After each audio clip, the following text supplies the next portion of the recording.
There's a new Chinese all-around champion, and Zhang Boheng did not automatically clinch a spot for the Olympics in Paris. Ukraine took the European team title in a nail-biter, and basically everything that could go wrong at Pac Rim Championships did. For those new here, I'm Kinsley, the host of Neutral Deductions, a podcast all about men's gymnastics, and I'm here to fill you in on all of the gymnastics news that happened this past week. This is the Neutral Deductions Podcast, men's gymnastic news, coverage, and analysis. Hosted by Kinsley Beal. We're going to start off with Chinese Nationals. So Chinese Nationals took place April 22nd through 29th and was the first part of Olympic qualifying for that team. There were very specific criteria laid out that one spot could go to Zhang Boheng and the second spot could go to Zhou Jingyuan, assuming that they met those requirements. And it honestly was expected that both athletes would easily earn their respective spots, but shockingly, Zhang Boheng did not. He had an extremely rough floor routine on day one, scoring in the 11s and still managed second place after day one of competition. He ended up withdrawing on day two, citing recurring back injuries.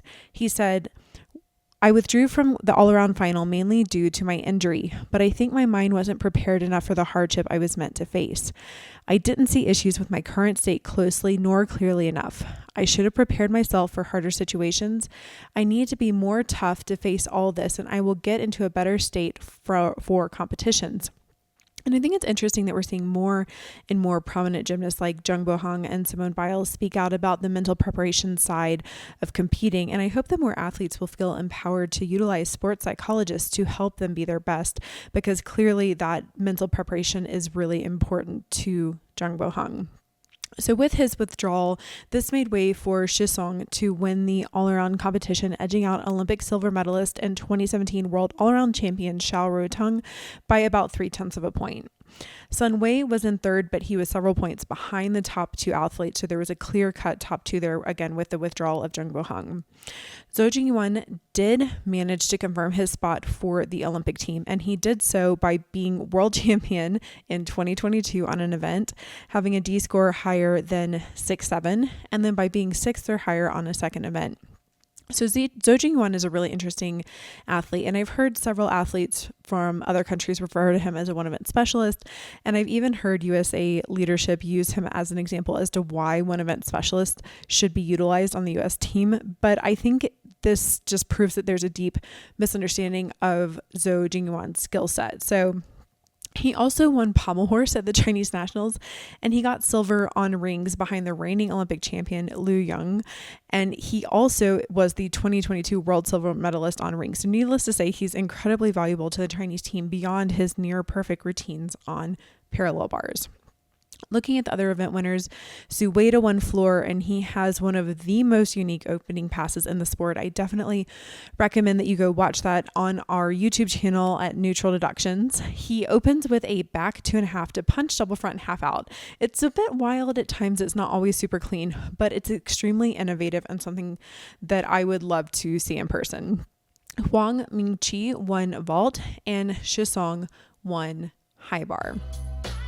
Neutral Deductions recently launched this year and is entirely funded by listener contributions. If you'd like to support the show and help promote men's gymnastics, kindly consider making a donation through the PayPal link provided in the show notes. All donations are greatly appreciated. Thank you.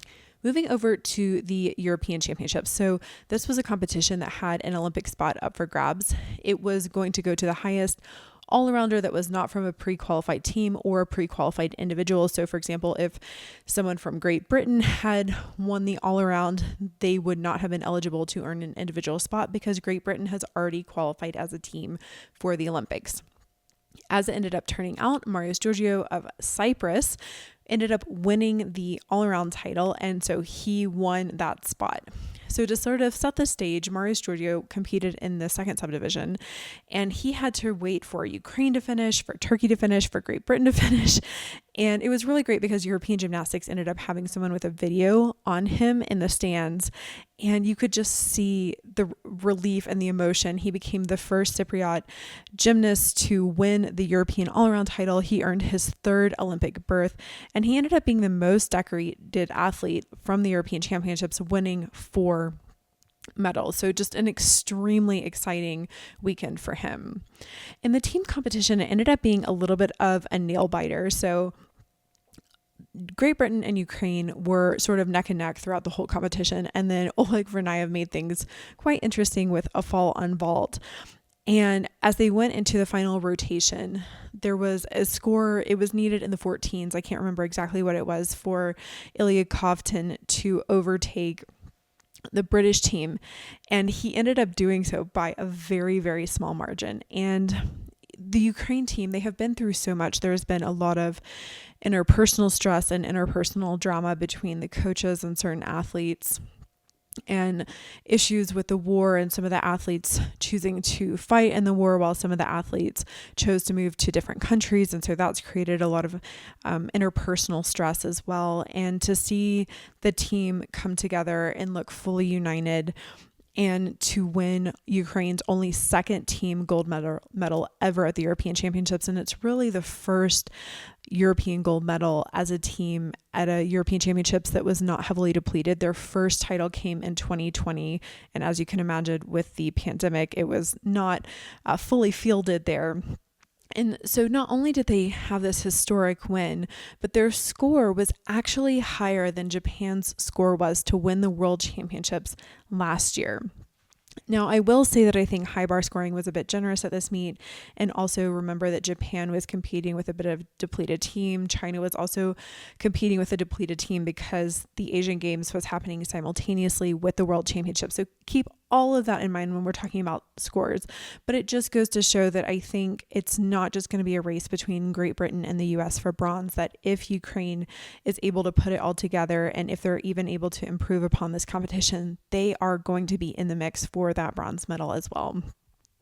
So Great Britain, they ended up having to have a lot of moves heading into this competition. Max Whitlock withdrew, so they moved James Hall from the individual spot onto the team, and then they brought in Luke Whitehouse as the individual who is the reigning European champion on floor. They had an okay day. It wasn't their best.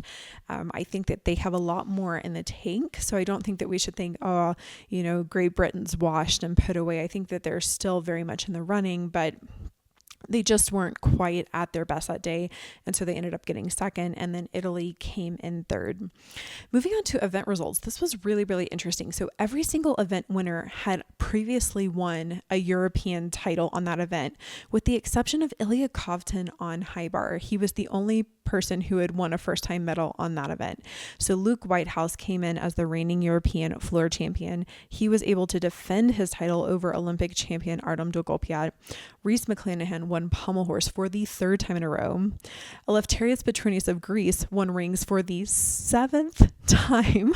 Jake Jarman won vault for the second time. Kovtun won parallel bars for the second time. And then, like I mentioned previously, Ilya Kovtun won high bar for the first time as well. Just a couple other fun side tidbits. So there was a proposal at the European Championships. Ireland gymnast Adam Steele proposed to his longtime partner, and they ended up replaying it on the big screen in the arena. And Finland had their best ever result. They ended up coming in 10th, and they were ecstatic. You would have thought that they won the European Championship. So it's really nice to see them on the move as well. And I want to also mention that while the French senior team have had a really rough go of it the past several years, the junior team is showing a lot of promise. They won bronze in the team competition, and their star Anthony Mansard won the all-around and high bar titles, and he also picked up a pair of silver medals on floor and parallel bars, and will certainly be one to watch in the future.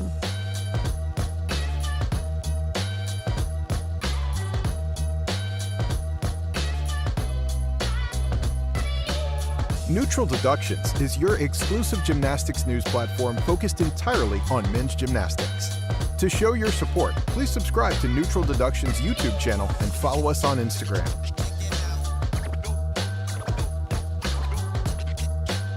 Moving on to the Pac Rim Championships that took place in Cali, Colombia, it was honestly a bit of disaster from all the reports that we got. And when I start hearing from multiple different people from multiple different delegations and multiple different roles about how bad things are, you start to get a picture of like, oh my goodness, like things are really not going well.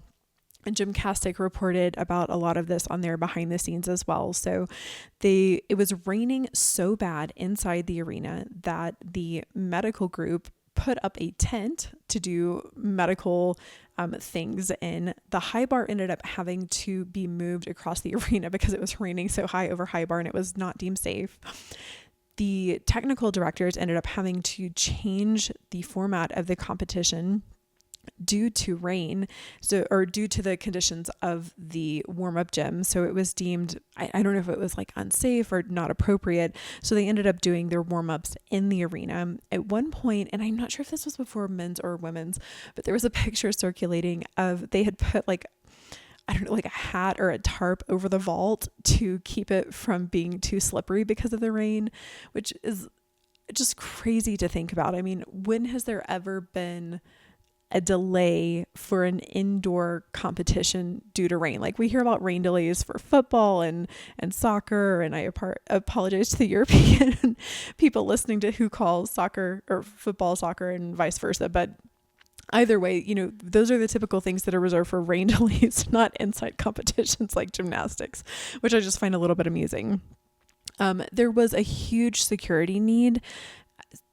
I know some of the delegations ended up having individual security guards for each of their athletes. There are some very dangerous spots and areas in Colombia. And so I think just overall, the background of the competition, there was a lot left to be desired, but the actual competition ended up being quite good. The U.S. was extremely dominant, led by Yul Moldauer, who got 5 golds in the team all-around floor, rings, and parallel bars. It should be noted that Cameron Bach also tied Yul for still rings title, and apparently Pagu doesn't break ties, which is unusual in FIG competitions. So had that been the case, Cameron Bach actually would have won that outright because he had the lower D but the higher E score.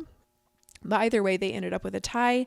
We ended up seeing this tiebreak situation also in junior pommel horse, where there was a 4-way tie for silver, which was hilarious to watch all of those athletes try and fit on the second place podium. It was very funny.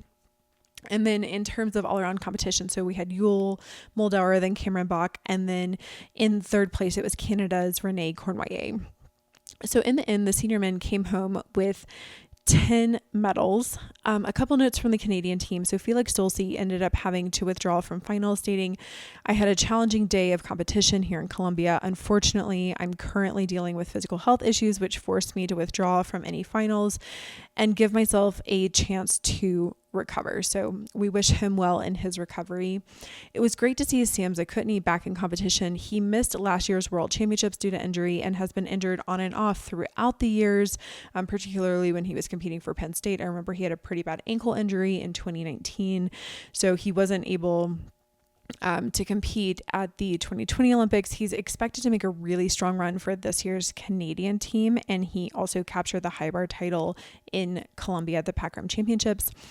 Jason Rampersad of Canada and Zachary Clay went 1-2 on pommel horse, which was really interesting to me because last year at the Pan American Games, they were flip-flopped. So Clay won the title and Rampersad got second.